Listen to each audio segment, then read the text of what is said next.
I had discovered vital information on the use of the gauntlet, and recently told the heroes of Otari in the wake of losing Raphael to the Erdefan horde. Something, a life force I believed, was essential to powering the lighthouse for another firing. The heroes took time to contemplate this, their friend's fate, and their own way forward. After surprising the Erdefan and retreating, Lump's fate was set to a severe time limit through their infernal contract. However, Barkenbuck was eager to see the death of the war chief for the value of his soul as well, and thusly offered Lump a second chance to continue on and see it through, with another contract, of course.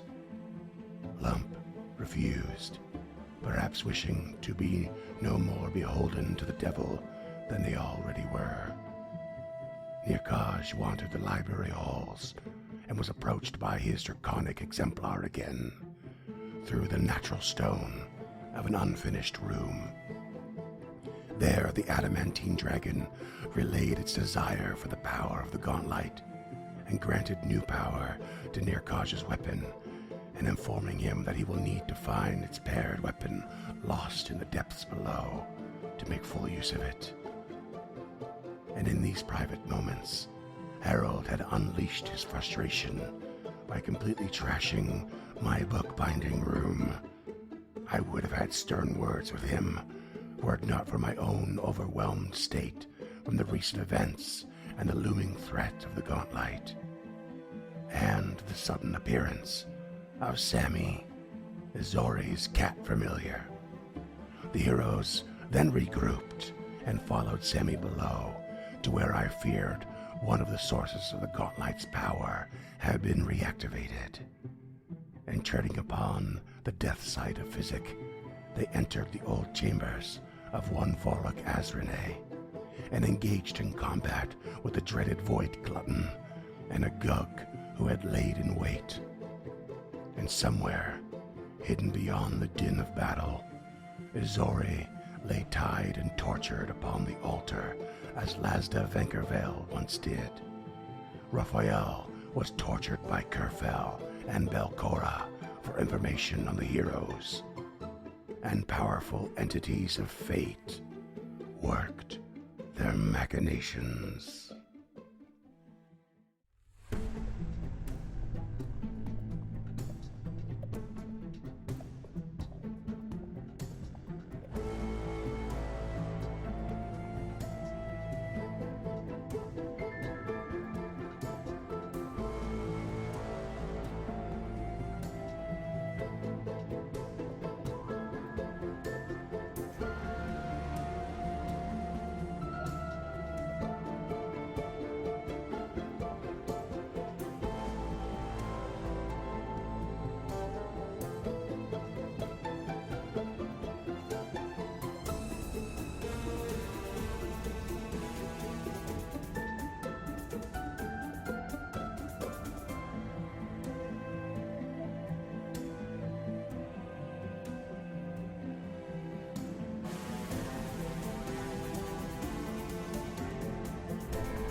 What up, y'all? Welcome back to Stemming the Tide, baby. Hey. All right. So, if you're just joining us and this is the first episode you've ever listened to, you're in a pretty fucked place right now. Things are happening. Hear us out, though. Just characters are dying. It's pretty wild out there. Yeah, spoiler alert. Now, it made me think of a question that Freeman asked quite some time ago. Uh-oh. And he proposed it to us about how many characters have died in this AP so far. And I don't really want to include PCs in this. I'm thinking how many people we killed. So, for instance, if we're thinking about kill counts, think about John Wick, you know? In the John Wick movies thus far, 439 people have died at his hands on screen. No way. 77 in the first, 128 in chapter 2, Wow. and then 94 in chapter 3. Is there 4 You're movies missing now? a chapter there. Yeah, there's 4. Well, that's just in Considering 3 movies. Those films are like 90 minutes. He's averaging over like 1 a minute. Like this. It's amazing. John Wick wants the smoke. He wants it all. So good. He's ready to crash out. Oh, and I believe 128 in the 4th movie. I don't know. Jesus Anyways, it's a fucking Christ. shitload, right? It's like basically 500 people. And yeah, so anyone have any guesses as to how much death and ruin we have put across here? When I proposed this idea a while back, I actually started to try to do a count, and I didn't have time to finish it. I have a document somewhere that has started the count, but I don't have it here. I wish I did. But yeah. I'll start the guess off with 128. Nice. I mean, no one knows the answer. So I don't want this to come off wrong, but are Morlocks people? Oh, no. No, I guess, horrible. but yeah, okay, like total kills Total of kills monsters and stuff. or destructions of an enemy. I would say, I don't know if we'd hit triple digits. Actually, I think we might be like no, it genuinely wouldn't. I was high just, 80s. What? You don't Okay. think we've hit triple digis? so like think about it this way. Like okay, like this is absolutely the optimizer, min maxer, meta game question, but like it's 1,000 XP per level. We're level 9. An average encounter will have 2 to 3 creatures per it, so it's 2 to like 30 per level, right? This So, yeah, we're adventure's easy. milestone based though, not No, Not it's XP based. experience. Freeman's just running at milestone, but it is XP based. Like I'm guessing we're 128. Like, I've done a combo. yeah, like because we've dropped a lot of bodies. Like average encounter is 2 to 3 creatures. It takes about 10 encounters, so that's 30 encounters per level. I think 128 might be low. Yeah, I was pushing 150 at least because I'm thinking there's got to be around 20 creatures per level. Yeah. The first level I can say is I just did a quick guesstimation, and it's probably between 15 and 20. It's above 15 for sure. so we're guessing the over under is about We 100. should have killed Tangletop and added one more to that shit. Yeah, I mean, if we feel like our numbers are low, we can still go back and get some stragglers for sure. But I changed my answer to 257. That's ridiculous. In level 2, I mean, technically you didn't kill the Slurk. The River Drake did, so I don't know if you count that, but it was in the combat you were in. But then you basically mostly just fought the Skeletal Giant, the Blood Siphon, and then some Morlocks and the one Grothlet. So that one's probably under 15 creatures. yeah, I mean, those early ones did feel like a lot because we fucking sucked. They were rough. Yep. I just want to point out that Freeman has brought us back to the 3-person party dynamic, and that is called foreshadowing listeners, or a callback. Excuse me, that's callback With listeners. 3 No, the shadows. foreshadow is Camp's fired. Oh. Well, it was nice to be here. I see why Lumpy was killed last session. Good night, everyone. No, we Or still good want you morning, to hang depending on out. what time it is. Do we need security to walk you out? No. or- I'm just gonna grab my stuff. You got to finish through your contract. Yeah. shit. You don't get to play, but you got to be around. James? Guesses? No, I mean, I'm not gonna just pick a random number out of the hat. That feels invaluable. I will say I think the over under is probably 120. But if we're going Price is Right rules, I'm just gonna go 1. One big one. Just fun. Now the library level was a lot. There was a lot of ghouls in the library level. 1 mega So dungeon. That was just 1 mega dungeon's worth. That's how many you've killed. Well, almost. Yeah. Currently, point 0.91. Dunk, did you toss down a number? Yeah, I said high 80s. Maybe I'd bump that up into like 110-ish, maybe, but I still feel pretty confident on the lower end of that scale. All right. I'm a lover, not a fighter. You are a fighter. You're literally Yeah, playing no, fire. I'm actually a fighter. I should be focusing more on that than the loving, and it would probably be doing a better job right now. Physic was the lover. And look where that got him. All right. Well, I'm going to say my final answer is 187 because we're about to get to a little bit more murdering. Cue the music. Let's fucking battle.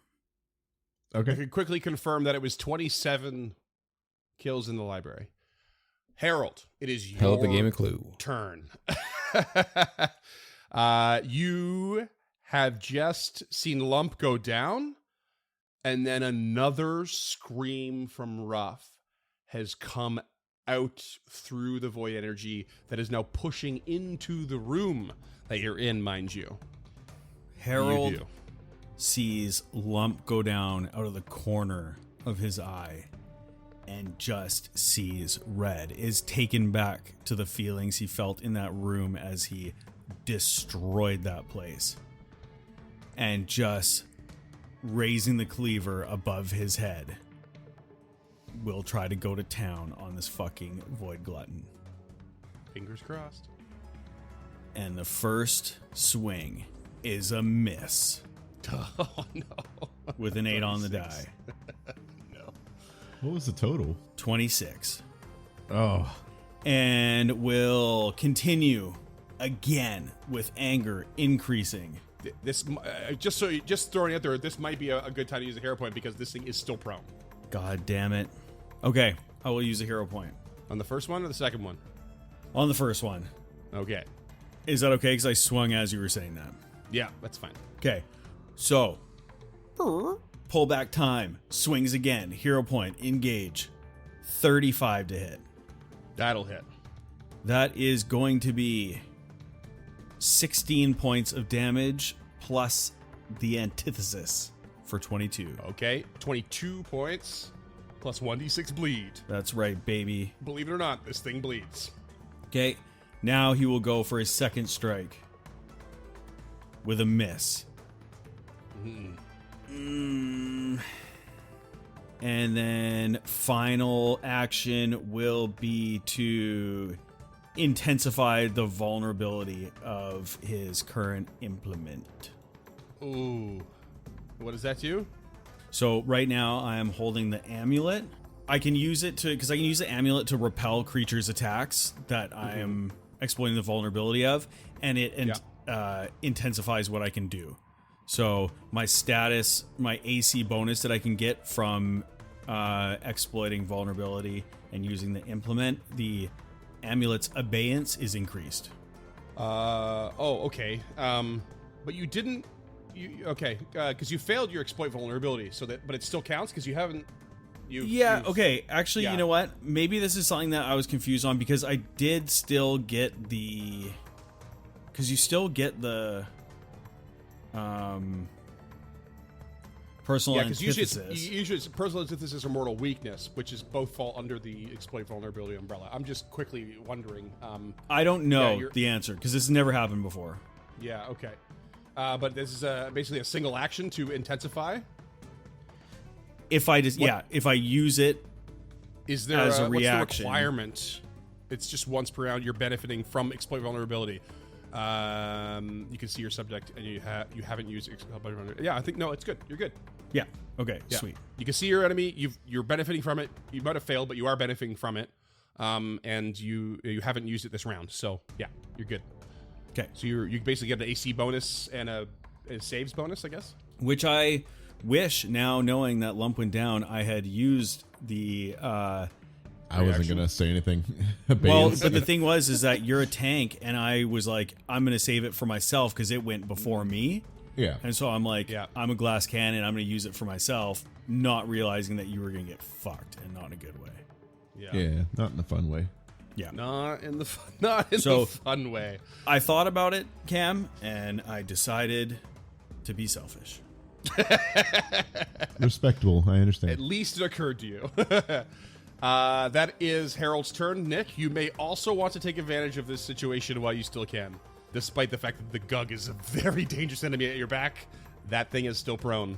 Yeah, well, first action will be to take a stab at the Gug Okay. for Go for the a Gug 28 first. to hit. That is a miss. Okay, that's fine, but so then I'll turn to the Void Glutton and take an advantageous assault with a map -5. And the old backswing. At 27 to hit. Is that that's with the backswing and everything? That is with the backswing. Oh, that fucking misses. No. I'm gonna hero point it. Let's do it. Oh, yeah, now's the time. 22. Okay. Oh, no. More like this is disadvantageous assault. 22 on the die? No, 22 total. 5 on the die. Fucking wishes. I'm not that good yet, Scott. I'm still learning. Shit. Well, we're not looking good here, folks. Nope. This ain't great. It's really not great. You do remember with advantageous assault, you deal damage to the target equal to the number of weapon damage dice, or that number +2. So you would still do 4 points of damage to it. Oh, even though you miss? It's part of the failure for advantageous assault. Oh, it was a failure effect. Oh, cool. Oh, didn't know that. Okay, cool. And usually I hit, I guess. I'm reaching for everything. I'm sorry. No, See, no, it's Doug's worth still it. learning. He just said it. He's still learning. Yeah. So 4 damage? Yep. Okay, 4 damage. 4 damage is 4 damage. Third action is going to take a step to the west. Okay. I'm just going to say you might want to go southwest because you're in flanking now. Yep. You're not in flanking for what it's worth, but Potentially. I Oh, would say right. that you're Never mind. still, yeah, if you want to do that, like, you're going to be in reach of the Gug, so it might be worth the old map -10, just swing for the fences. The odd time it actually is, yeah, because you can see the Gug has a 15-foot reach. It's an impossibly long reach for the creature of its size. It's built Okay, that that's way on fair. purpose. Yeah, I'll just map -10 and at the Void Glutton. 28. That hits the Void Glutton. Prone. While it's prone, that hits. Yep. Good call. Good call by background tactician Cam. Lump just dying in the corners, like swing away. 15 damage, 2 sonic, 13 piercing. So you could have advantageous assaulted on that, by the way, just so you know. Oh, I did. Did it not calculate that? So you should have a +4 on that. Another 4. Okay. 19 total. Okay, that's not nothing. That is not nothing. But still feeling like he's stabbing at a giant faceless monster and a shadow on the ground because shit's kind of hairy right now. Yeah. Well, here's your freebie. The Void Glutton stands up, as it were. All right. It's a 27. 27, no. Damn. The rolls are ridiculous. We're so close. So close. But this thing basically stands up and will... you're going to hate me for this. I hate you already, don't worry. Oh, no, your fear would have been gone, right, Lump? Your fear would have dropped off. Because it hit you, and you had your turn, and then you went down. That matters, my friends. It matters a lot. This thing is going to start attacking Harold. Okay. With its claw, 34 to hit. Yes. Comes in with a fearful striking Wait. claw. Sorry. I'm going to use the amulet's abeyance. Mm-hmm. So I gain resistance of 2 plus my level. So resistance 11. 11. Okay. And yes, that's that. And is that against all damage? Resist all? Yes. Okay. Because that also matters a lot.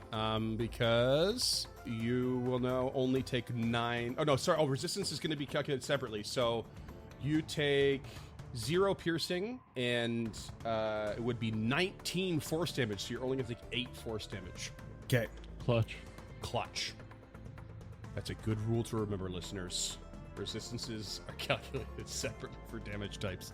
You still take damage, though, so I need a will save, please. Okay, and also because I intensified that, I do get a +2 to my save. Okay, perfect. Amazing. And I rolled a natty 20 anyway, so it's going to be a 39. Ooh, boy. Okay, you are not frightened, but I will say you're not immune either. A second strike comes in at you for a 30 to hit. That'll hit. You're going to take 19 points of damage, and I need another one of those will saves. Okay. Still have the +2 bonus, though, which is great. Yes, and then The advance is just for that one strike, right? It's not like... yeah, because it's just a reaction. So I thrust force my amulet to fucking terrify this thing, and it doesn't affect me quite as much. Yeah, just that one time. So I take the damage, and then here's another will save. Ugh, 2 on the die for a 19. Okay, you are frightened 1. Which is not looking good for you. And then I think this thing... Sorry, how much damage did I take? 19. And then this thing is going to like fly up in the room. It can't go very far. It's not a tall ceiling, but we'll say it's like, 5 feet above your heads. And it's going to start to float over to the other side of the room, like getting over towards the Gug. Because despite it being an advantageous position, it's feeling very much in danger from the damage it's taken. And it floats over towards what might be considered the relative safety of the void room. End of its turn. Let me just take some bleed damage. It's like limp flying away. Takes 4 bleed damage. Rolls a recovery check. Succeeds. It is doing its best to survive. What does it look like in mechanics? Like, how injured would it look?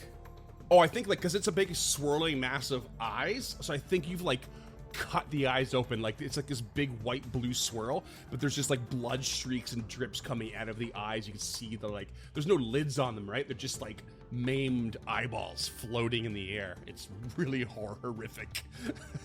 So I would think it's close to death, or yeah, it's looking really bad. okay. And that brings us to Izori. Izori, you're still in this dark place with this mote of light floating in front of you. And it moves a bit closer, almost bobbing with this sense of excitement. And you can see there's a slight lingering trail behind it. And the voice speaks to you again. Curious that you don't see this as revenge. Maybe I've misunderstood my disciple. Maybe I have underestimated her. Do you feel that's the case, Izori? No, I would not dream to suggest that you have underestimated me. I think you may have misconstrued my motivations. Come here for Samal, and I intend to leave with him. And there's another bobbing of sorts. And as it bobs, you can feel somewhere in the background this force coming up through the altar that you lay upon. And the light extends again from out of the room. Another 10 feet. Pushing its way into the room rather scarily. You can see now you have this danger entering the room, like this swirling mass, almost like seeping misty fog. And it's now come in through. It's the Void Glutton was right next to it. Now it's enveloped the Void Glutton. It's on the edges of the Gug. It's on the edge of Nick in the center of the room practically. There's a tremendous amount of danger in that essence. And we go to the top of round 3 with Lump laying on the ground, unconscious. And Lump, somewhere you hear the din of battle in your subconscious. And you hear the voice. Are you sure, Lump? Are you sure you won't sign? Well, then I will see you soon. Soon is a relative term. And are we still doing Aeon Stone shenanigans of rolling a d10? See how long? I've never said no, so. All right, so it's been 2 rounds or 3 rounds. Do you want me to roll a d10 and just see? This is the top of round 3. Okay. Do you want me to just roll So a d10 and say? how did we do before? If you roll the exact round you're on, you get it? Or. It was declining, so basically it would be like a d8 at this round, and if I roll an 8, I come back up. If not, then death save. Oh, okay. Sure. I'm easy with that. It's a 6, so recovery check. 14. I go down and stabilized. And stabilize. Okay. All right. That's not a bad thing. Nope. Okay. And that's going to bring us to the Gug, who is going to see this void energy and know what it is, and quickly step through it into the south of the room, kind of lurching in its weird way, like extending its limb and like above or like around and underneath where the energy is swirling in, avoiding it as much as it can. Mechanically speaking, it only affects you on the start of your turn, but it is going to move. So this will provoke an attack of opportunity from Nick. No, you spent it. Mm-hmm. And it is going to get into a position where it can spend its next 2 actions using Furious Claws. And it is going to strike at Nick, Harold, and the downed lump. Son of a bitch. Yeah, all at a max map. So we'll go Harold first. 38. That's a crit. 36 points of damage. Oof, still up, but not by much. You got lucky. 36, you said? 36, yeah. Lump. 31 to hit. So you will go down to dying 1 again. Or Dying 2. Dying 3, okay, thank you. I think I'm dead. Oh! Well, wounded plus doomed, because that wasn't a crit, right? What was it? 31. No, it's not a crit. Okay, so dying 3. Okay. Sorry. Wounded 1 plus 1, so dying 2. No, it should be dying, Yep. dying 2. Should be dying 2, but you die at 3. And Nick, 28 to hit. Meet the beat. Okay. And you take 22 points of slashing damage, and that is the Gug's turn. Raphael. You've just been pulled back out of this void energy and let out another voice hoarsing scream. And you are again roughly faced towards Belcora, who says to you, "Tell me the weaknesses of your friends. Not because I wish to exploit them. I tell you now, it is because I wish to recruit them.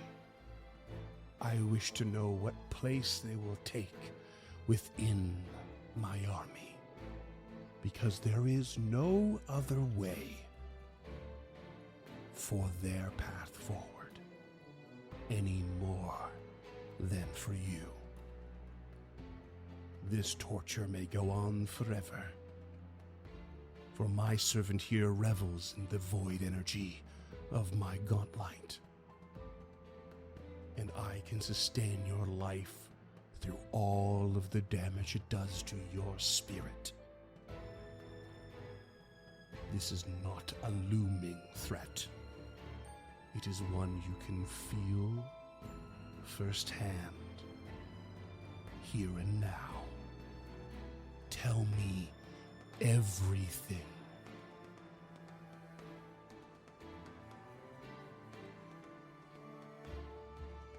Fear does not behoove you, Belcora. If you thought you could defeat them, you would have done so. Here you are, cowering, asking for my aid.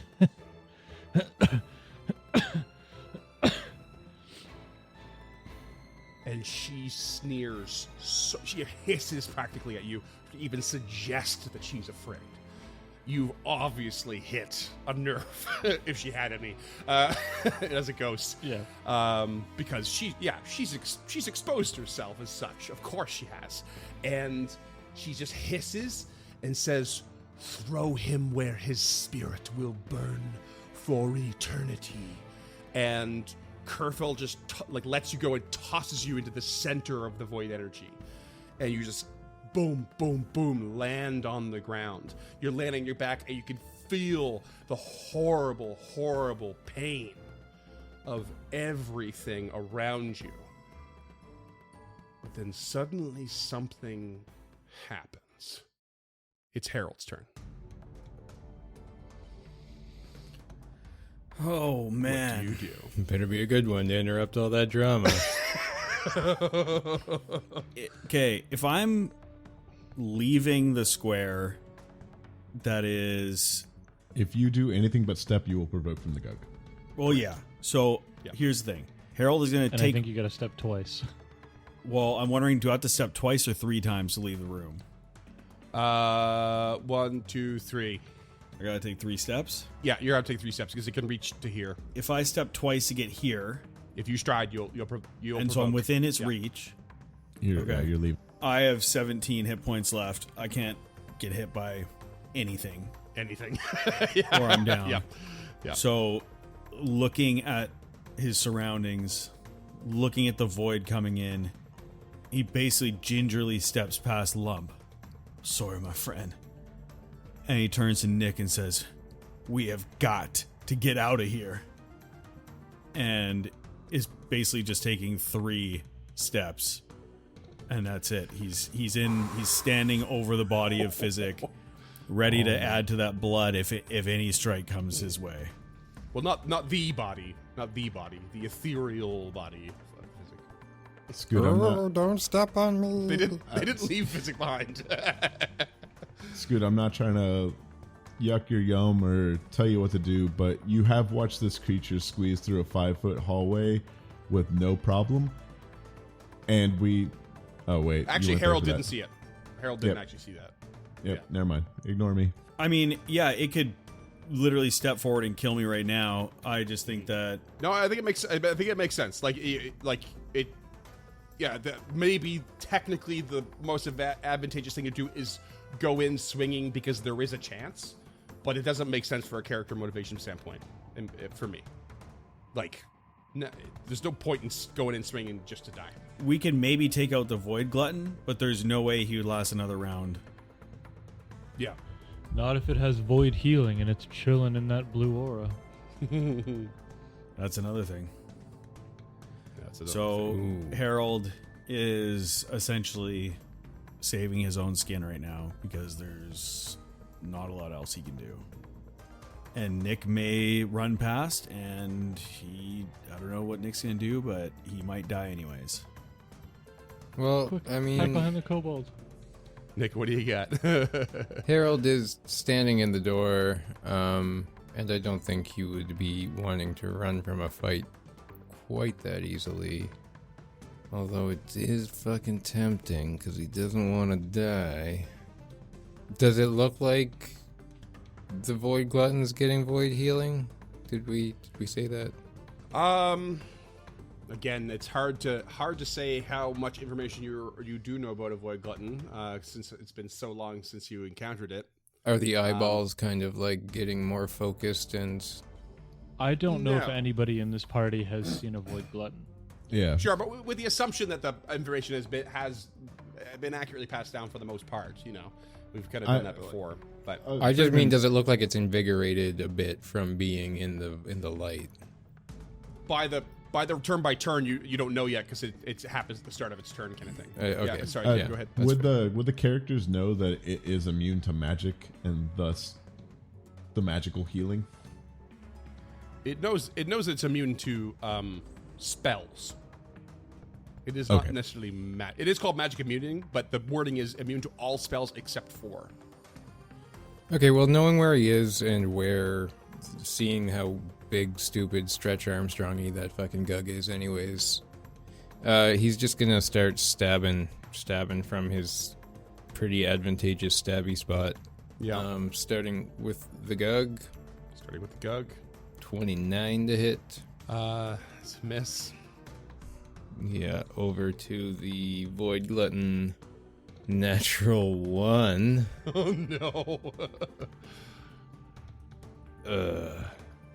And an 18 at the Void Glutton. Okay. Just holding the rear. Lump at your back right foot, dying. Harold on the careful retreat. Yeah, and he's stabbing into the air. Like, he's not really getting at anything because he doesn't have that much fight left in him after how quickly things turned.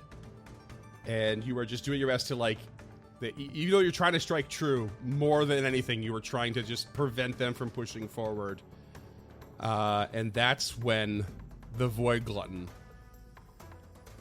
is disintegrated by the void energy as it takes 30 void and just like even the blood just like dries up all of a sudden, and the whole thing just turns into this dried, desiccated mass of eyes, and it crumbles into dust and is killed instantly at the beginning of its turn. Hell yeah. Love that. Yup. And this thing clearly didn't know that the light was going to build around it. Izori. I think perhaps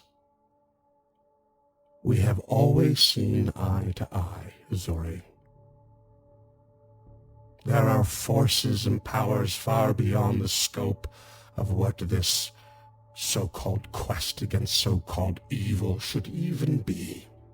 It was more risk than you or yours could have ever known before you foolishly dove into these depths. You have challenged fate, and fate has answered your call.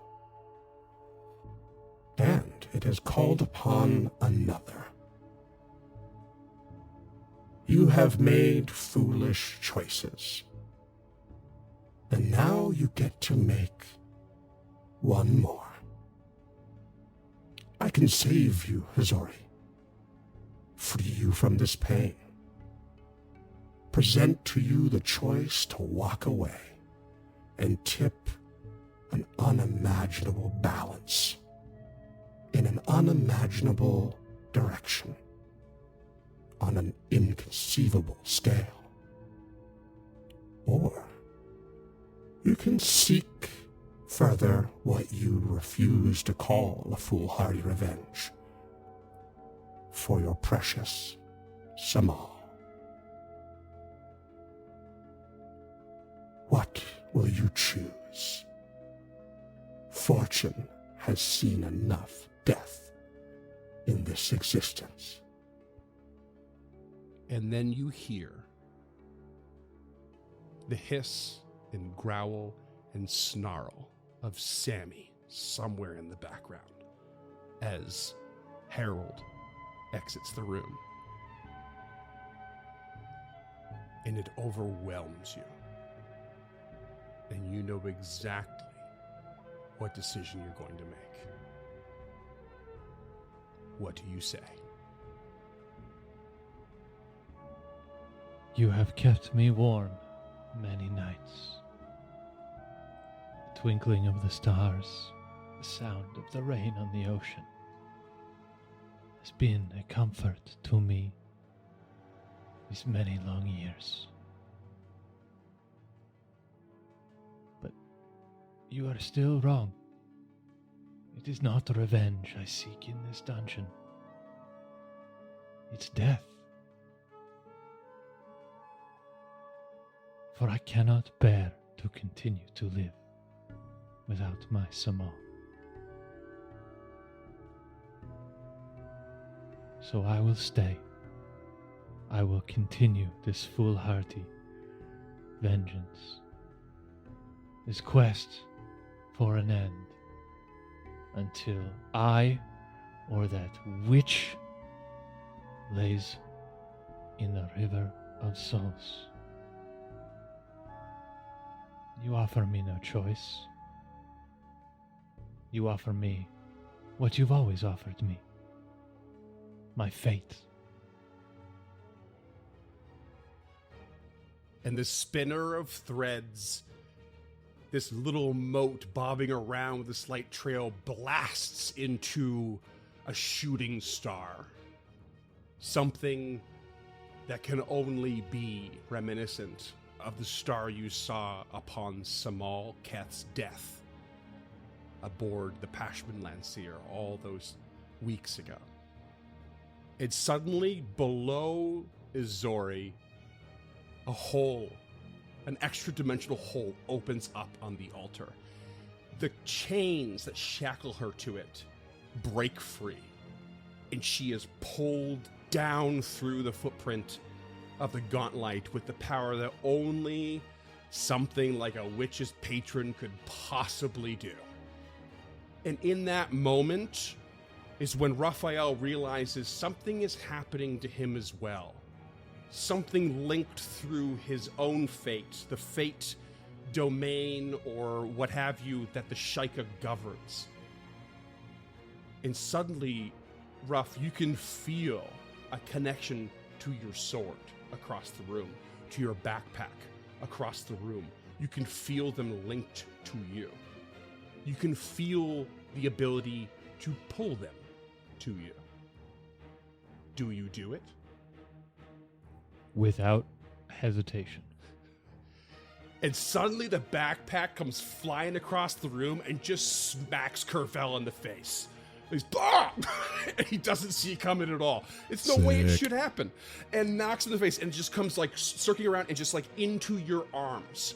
The sword, your short sword, comes flying across the room. And as he spins from the hit, fate strikes again as the sword cuts the leather thong that is holding the lens to his back and slices it free. And it floats and flies into the air, Raphael, just in front of you. And you feel no pain. It has all vanished. Do you grab it? He does. You grab the lens as Kerfel falls on his ass like an idiot. And Belcora spins around, having been floating around in a seething rage. It just lets out a cry as you fly up to the ceiling. You go through the hole that's already there. You fly up through another one, and then you come to a spot where there is no hole, but an extra dimensional portal opens anyway. And you fly through, and all of the void energy starts to turn green. It goes into this crazy green color, and you can see you're now like super hero flying straight up, your backpack, putting it on your back, your short sword in your hand, the emerald lens in the other, and you're shooting straight up, nose first, and you can see figures above you that are shooting through this void energy. And as it turns all green, the ghost of Otari appears beside you, flying up through an infinite space. And he says, "My friend, we have not met, but we have an opportunity here. We must try to stop those creatures. Come with me." And he grabs you and shoots you up faster and harder than you can. And as you come up, you see one of the creatures from the prison cells. Roll me a flat check. Holy shit. 2. You swing your sword at this creature, but you miss as you are flying through. You were trying so hard. He's like, "Oh, do not worry. We will get the next one. Every minute counts. Every effort counts." Whew, roll me another flat check. 11. Tell me how you kill the spectral life essence of a Drider that's flying up through this void energy. He just pivots and holds the sword at a small angle, so as he flies past, he just slices this thing in half.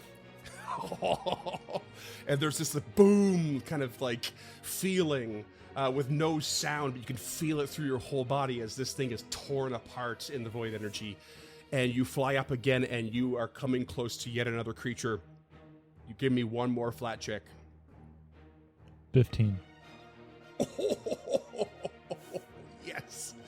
And you come up to another one of those lizard-like creatures that you had cornered in that room and absolutely devastated. And I was very disappointed I didn't get to use properly, and now I am disappointed all over again. Describe me how you kill that thing. He pulls his arms together, does kind of a pirouette, and extends the blade at the end and just snaps it through its neck. Amazing. And I should have said the first creature you passed is like this big, weird, swollen frog creature that was in the prison cell. That's the one you missed. And you shoot up, and Otari is just like, I can go no further, but that is great work. You must make sure Otari is okay. You must check on them because they are about to be in great danger. And you can see like this halting, you start to slow down alongside Otari as the extension of his ability seems to cap out. You're like arrested in your movement. And then suddenly all the green goes away and it drops down, and but then you shoot back up again as the void energy returns to what it was, and you have the briefest of moments. It goes by in a flash, but it seems so long and in slow motion, where Raphael and Azori come face to face as they pass each other in this infinite space. Seeing each other for the first time since Raphael dropped off Small's ashes in Absalom. Izori, as she's moving by, gives Ruff this huge, genuine smile. There's this lightness in her heart that she hasn't known for many weeks. And as Ruff moves past her, he just hears her voice echoing out. A life for a life.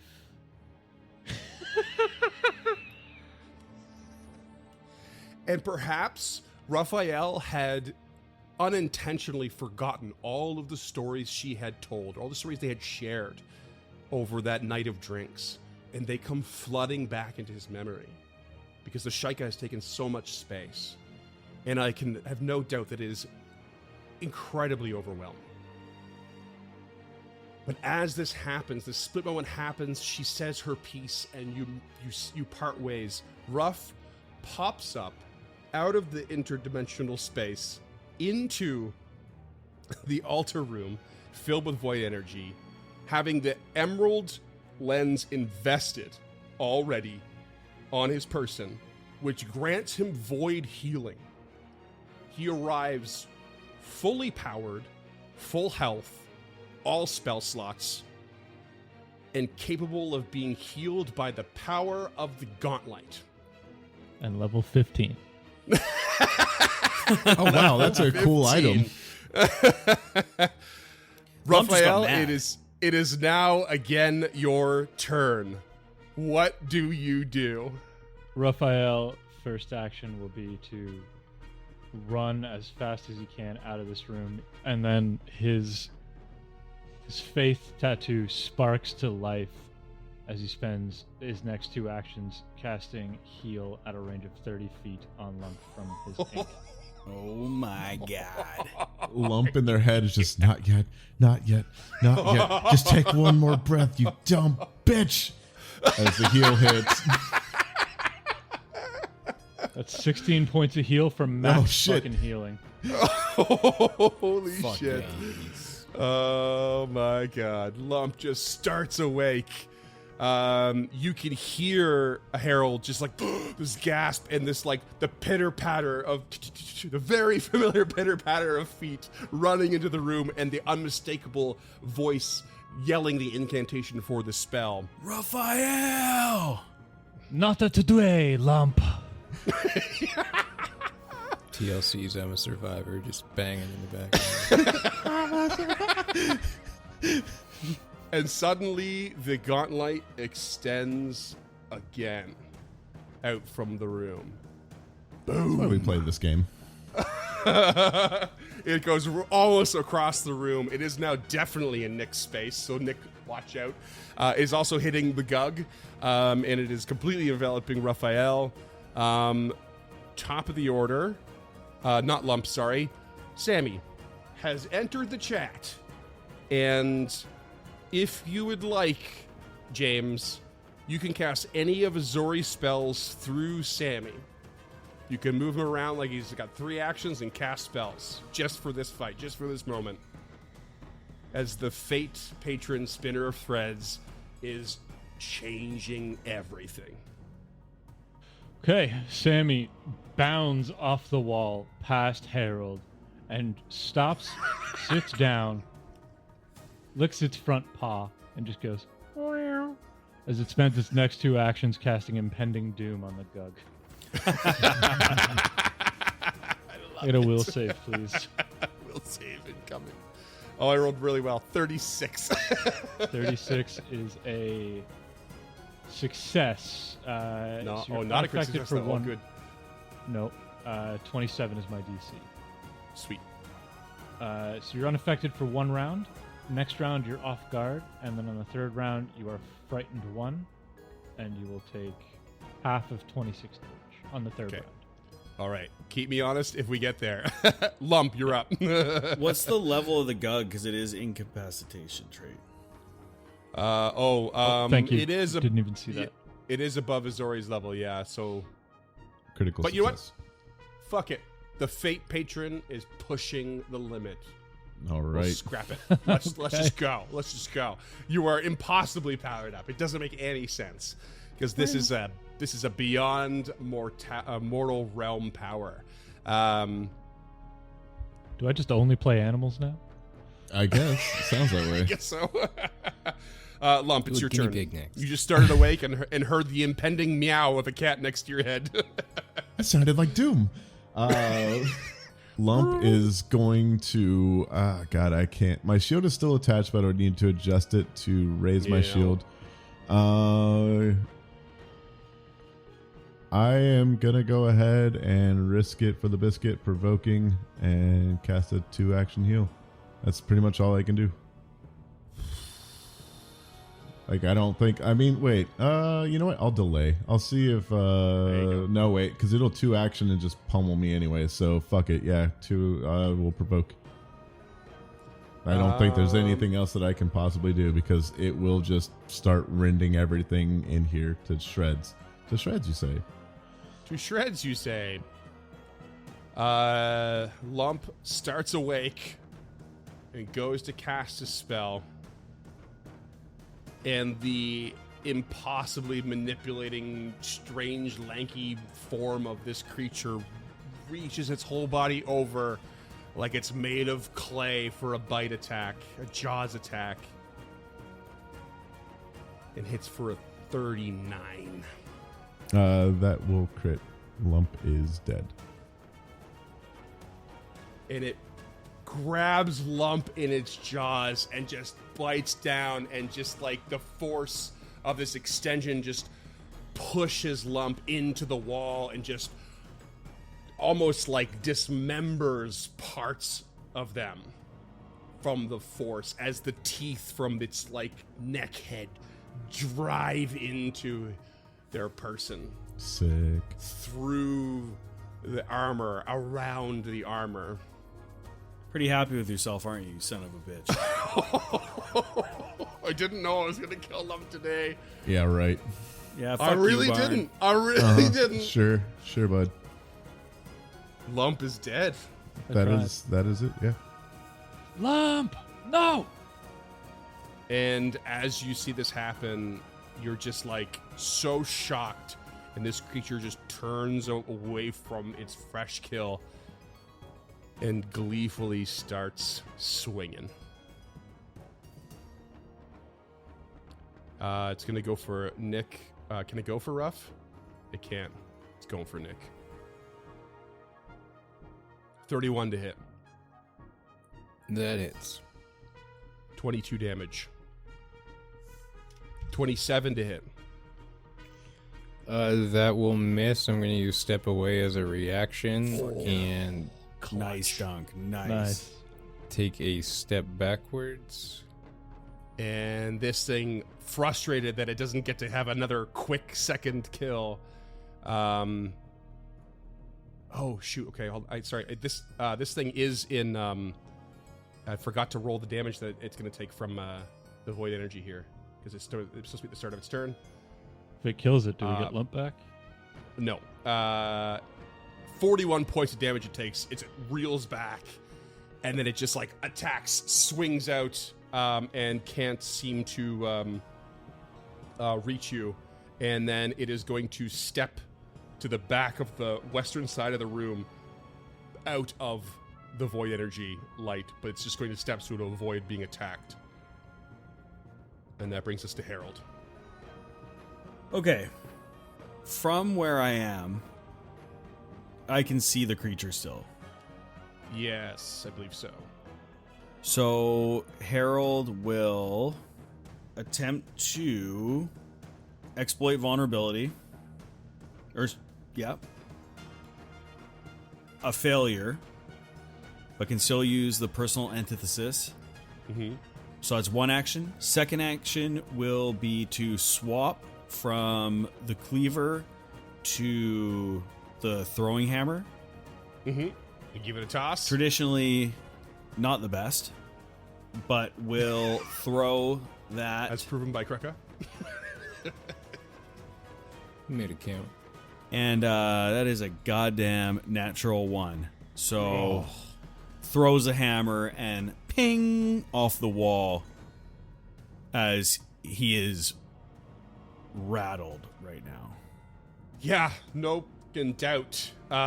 Nick, what do you do? Knowing that it's kind of center of the room and he just wants to get at that fucking Gug to get back at it for killing Lump, he will heartbreakingly step over the body of Lump 10 feet to the west to get within striking range with his fancy new grounding spike. Yep. And take a stab for a 32 to hit. Sorry, that was a stride? That was a stride, yeah. Oh, yeah, Okay. that's going to provoke. It's going to take attack of opportunity. 34. That hits. Okay, you'll take 27 points of damage. Okay. And now you may strike. And you got what? 32. Yeah, that'll hit. Well, it's all worth it if I can stab this thing in the mouth hole. 20 damage. Okay, good. And then another attack? Oh, yeah, boy. another map -5. Oh, fuck me. 20 to hit. Oh, no more hero points? No, that'll do it. Raphael, you don't need it, but at the start of your turn, you are healed by for 35 points of damage. Sweet. First action will be to stride, Mm-hmm. and second or third will be spell strike, shocking grasp. Yes. Come on, baby. Yeah. 37 to hit. That hits. It's 11 points slashing, Yep. 44 points of electric. Damn. This thing's got to be dead. Come on. I love that combo. You just shock the shit out of this thing. Zap.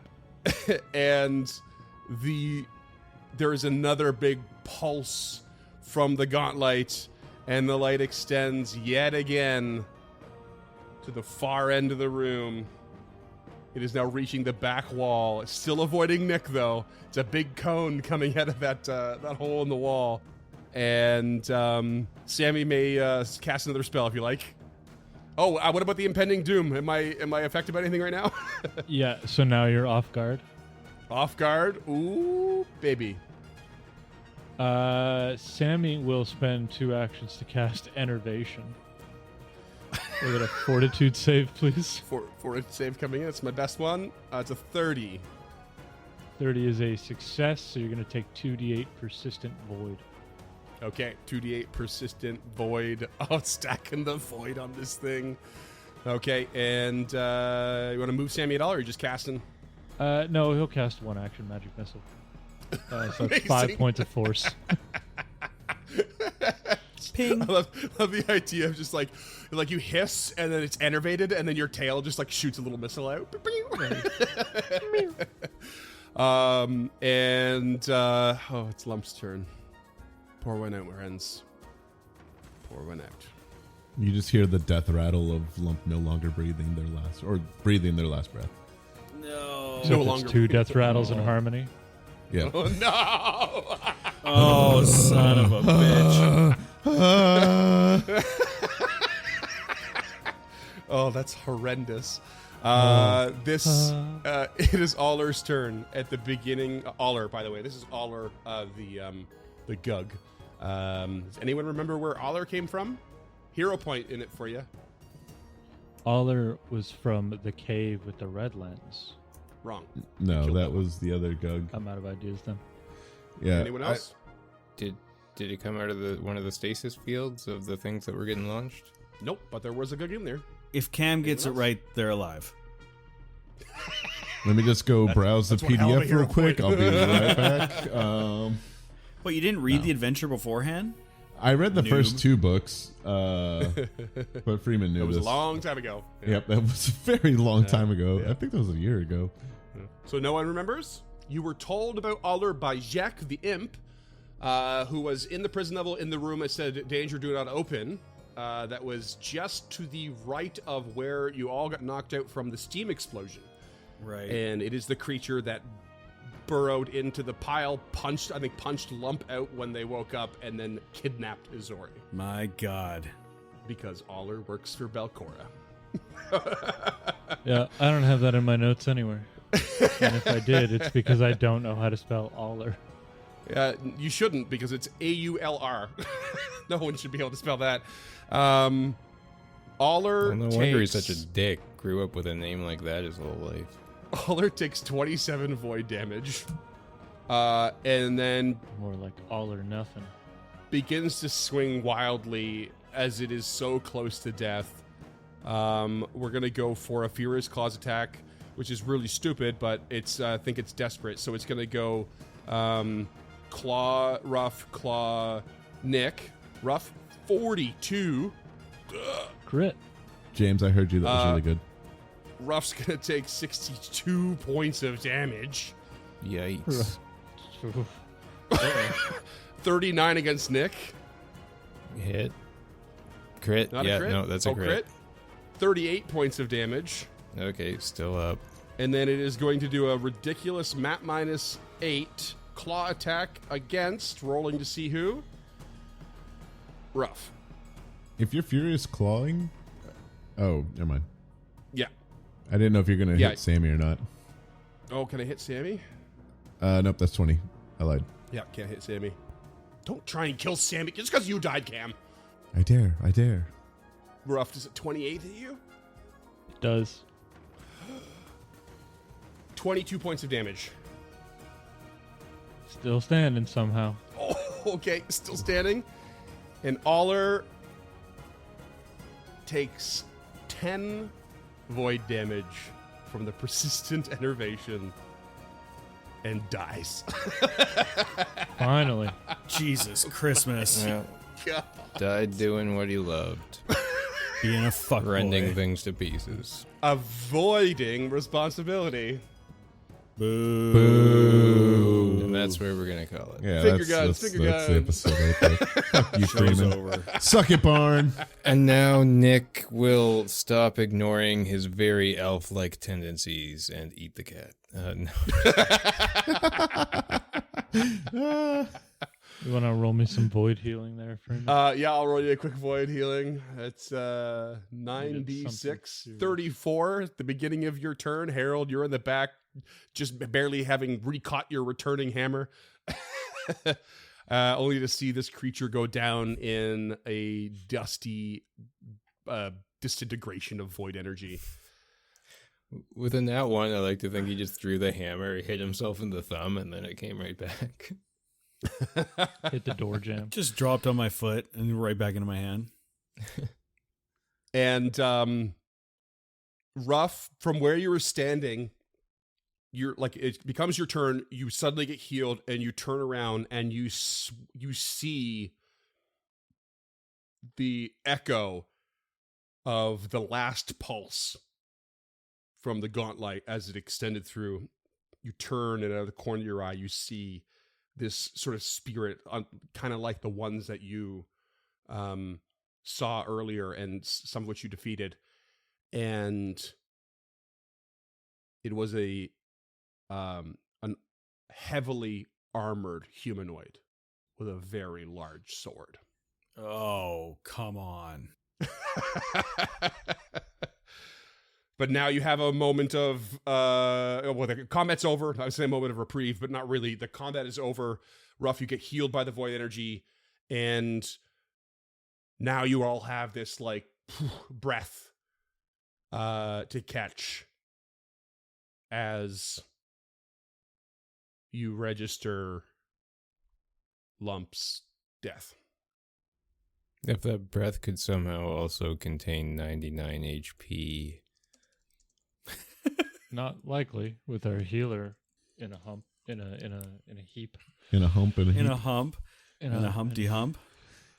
So is the void energy still entering the room, or is it gone? Oh, yeah. Yeah, it's still pumping. It's still pumping out. Rough.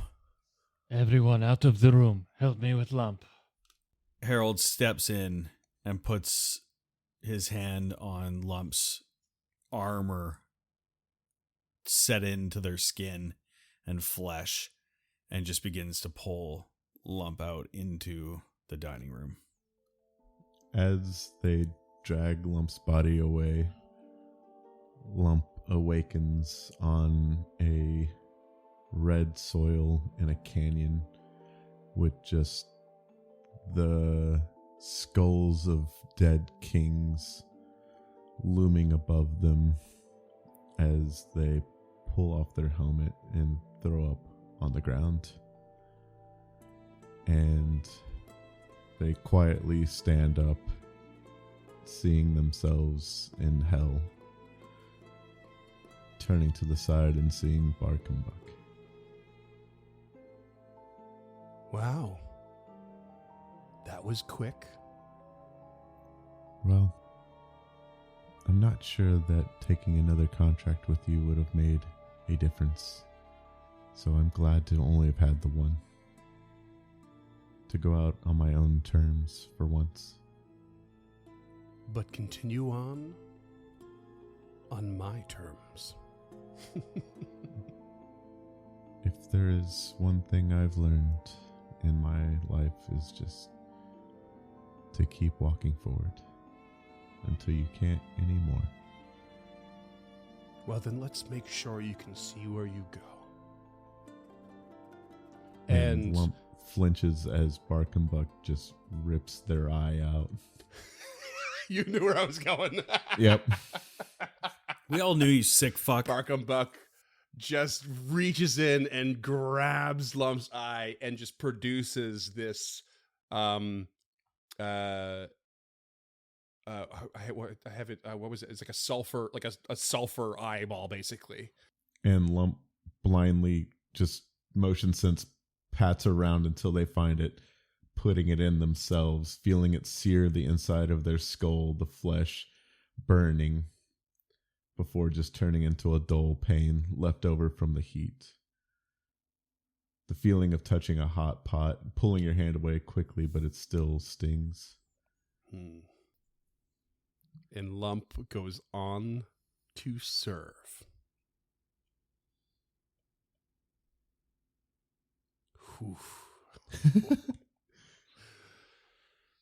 You're sick, Barn. Oh, this is sick. I'm about it. Yeah. Sick in the best way possible. That was not the trade I thought I was making. You weren't making a trade for Lump, I'll tell you. That was Yeah, you never were. planned. Yeah, you were. No, that was definitely never planned. Freeman rolls behind a screen for a reason, listeners. This is a Weasley cheater, man. I'm just kidding. Oh, man. He was just telling me, oh, Cam, you have so many great concepts of characters. I can't wait to see the next one. And I was like, okay, like right before we started recording. Then now I'm dead. It's like, oh, okay. That's convenient timing. Yeah, he did the same thing to me when I was talking about Kruka, and then he killed Physic and came up with some lie about Volok and fucking...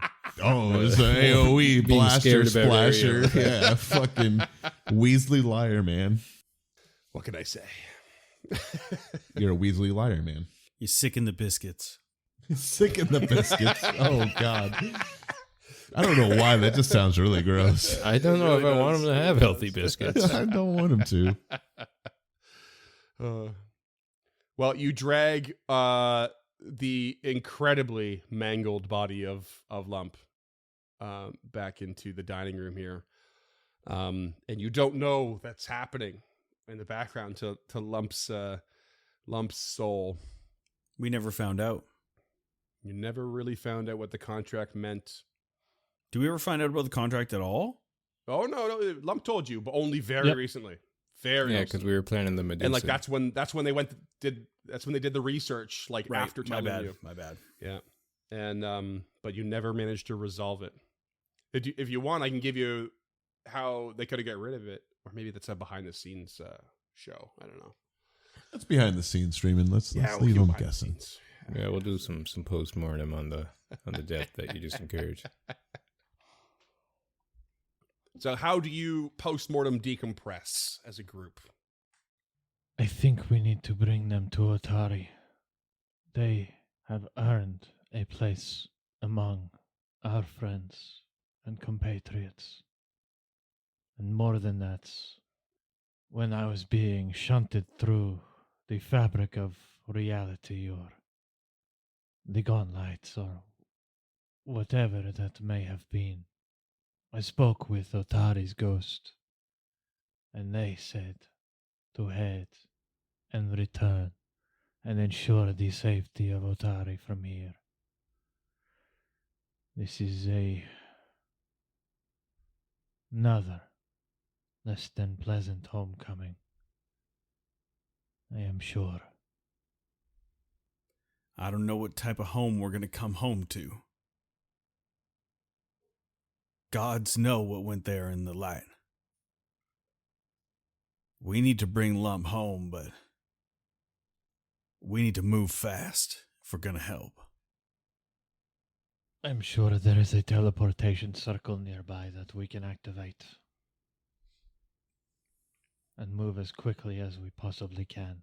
I agree. I know where it is. Ruff doesn't. He's never been here.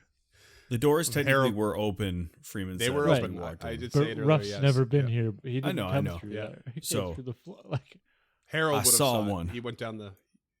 yeah, I mean, Ruff is all of a sudden inclined to make haste to Otari, not only to give Lump a proper resting place and get them out of where he's under the impression they spent the majority of their waking life is this hellhole.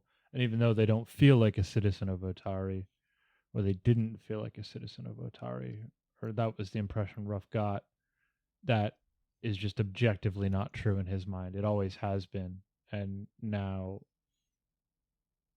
as much as anyone, they deserve a place of honor among our dead.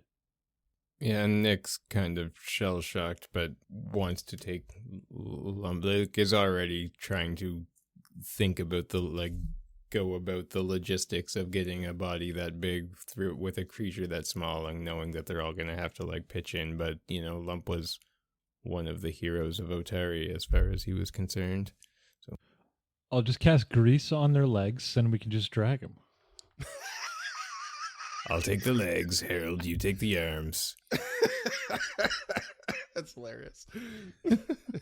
I'm pretty sure I was bitten in half, so you could probably just shove me in a bag of holding and just call it a day. Wipe your hands. I was thinking more like the jaws went around your chest area, and because they're kind of they're not. It's not like a big round mouth. It's more like oval. It's a Venus flytrap. Yeah. There's a Venus flytrap. Yeah. So each side went into your shoulders. That's why I was saying you're practically dismembered. Your arms were almost just severed through, kind of thing.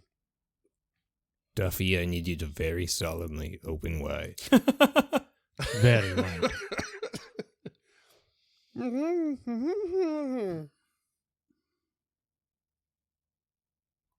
Eat the lump, Duffy.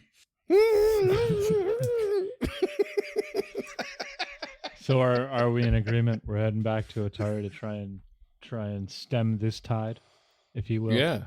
If I may. Absolutely. Let's all stem this tide. So they drag.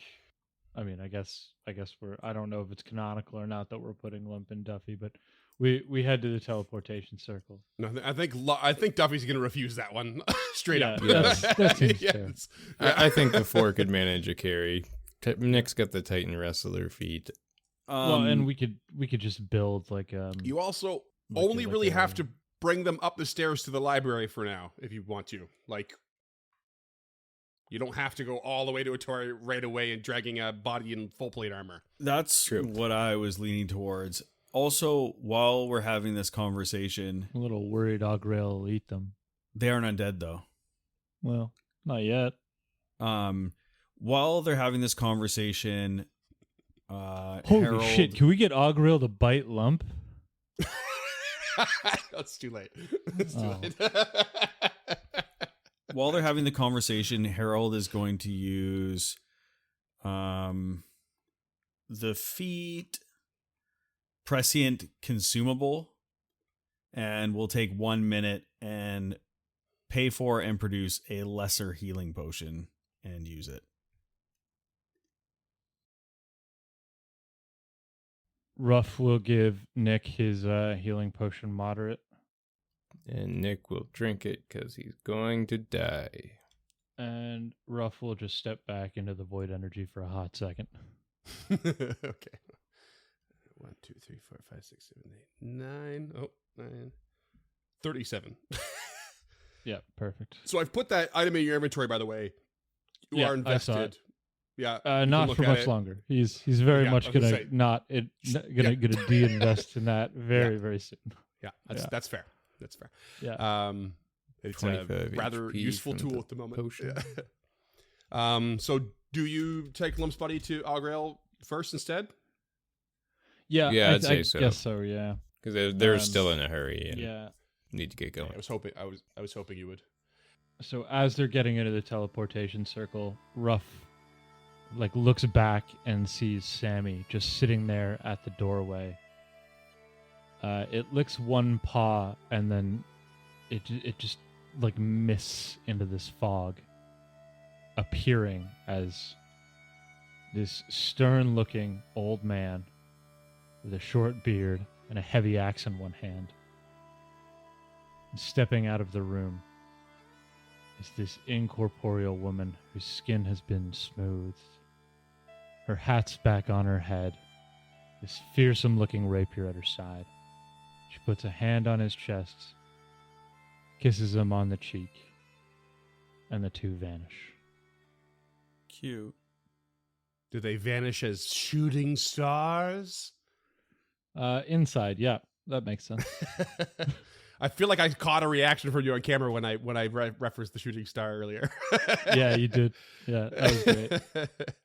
And as I guess we as the players say goodbye to those characters finally and forever, you bring Lump's body into the library and Augrail greets you with a heavy, heavy sigh.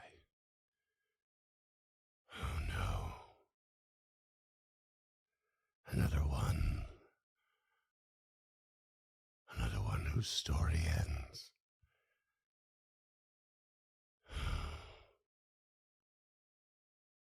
I'll never forget Lump. And I will make sure that there is a record, so that they may never quite be forgotten. Ruff, holding back tears, just hugs Augrail. Just like falls into a hug with Augrail. Gives you a little pat in the back of the head kind of thing. One of the things I don't know if we as the players realize that, I mean, I've never fully internalized it, is that Augrail's our narrator. Like, he does the intros to every episode, and if you don't listen to them, like us as players, if we don't listen back to them, we don't realize how much of a connection I think he's made with our audience indirectly, just because he is narrating the story. And In fact, my good friend John, who I do the live streams with, recently told me that he loved when Augrael came in, and I said, "Oh, like minor spoilers. He becomes the guy. He's the chronicler." And he's like, "Oh yeah, you called him the chronicler." I was like, "Oh, I didn't even remember I said that." But yeah, he becomes the chronicler of the story. And, yeah, and I just it's a really nice touch to see it put in play. So just excellent job, Freeman, on everything you've been doing with Augrael. Thank you. I love Augrael. Augrael's so good. Me too. Yeah, wow, Freeman's so fucking chill, man. Yeah, I can't be mad at him. I got my sweet little boy back. And like probably the most anime superhero thing I've ever done ever. That was some serious. I hope everyone weeb liked shit. it. It was even a big extreme for me, but I was like, I'm making the Fate patron like. You know, you all know we've talked. I don't know if I've probably said it a little I'm bit. taking on air, Lump's but life. I said it off air. I've said it before. I really, really don't like not having a massive gap between mortals and gods, and I don't think mortals should be god. I don't think we should play gods. I don't think mythic play is interesting. I like there to be a massive gap that's incomprehensible, and I like the idea of players having a hand in a scheme that like undoes a god's plan, but I don't think they should ever like really go to toe to toe or meet face to face. I just don't. That doesn't work for me in my fantasy headcanon.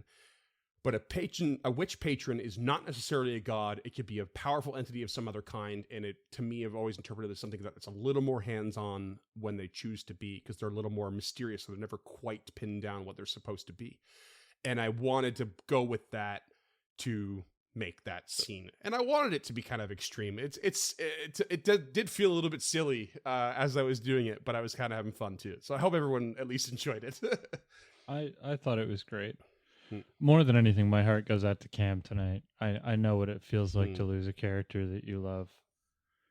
A couple of times at this point. yeah.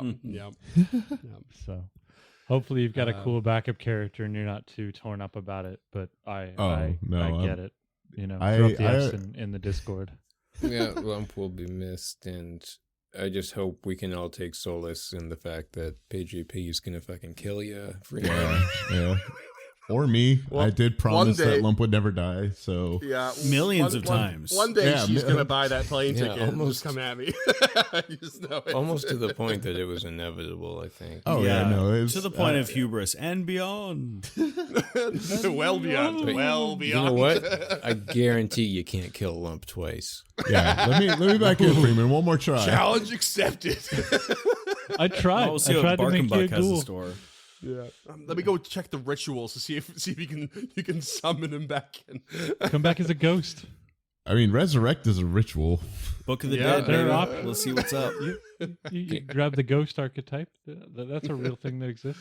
Lump can come back as a zombie. I seriously thought about bringing Gilda back as a ghost. Kruk has been studying. He's gonna sue the fuck out of Barkenbuck. Yeah, there we go. As you have this tender moment with Augrael, and Augrael releases you from this hug, Ruff. He goes over to Lump's body and kneels down, and looking longingly at this disformed body that Augrael relates to, this strange identity that's not what it used to be, but owned what it became. And he says, Whenever I'm down in the dumps, covered in scrapes and bumps.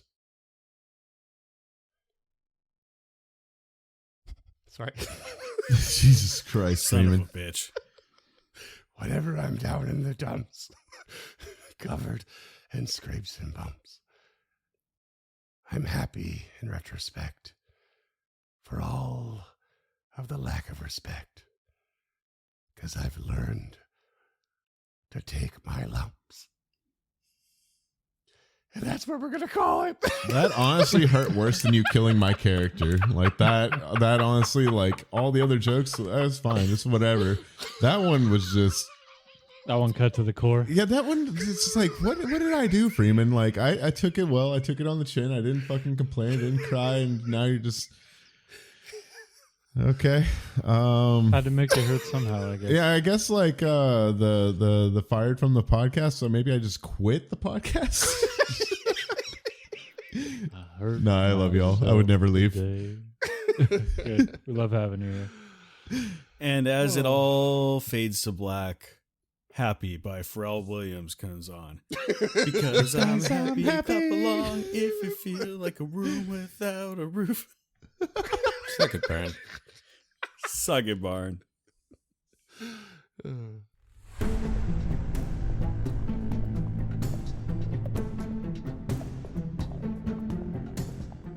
Stemming the Tide is an actual play podcast of the Adventure Path Abomination Vaults and is produced by the Uncharted North Network.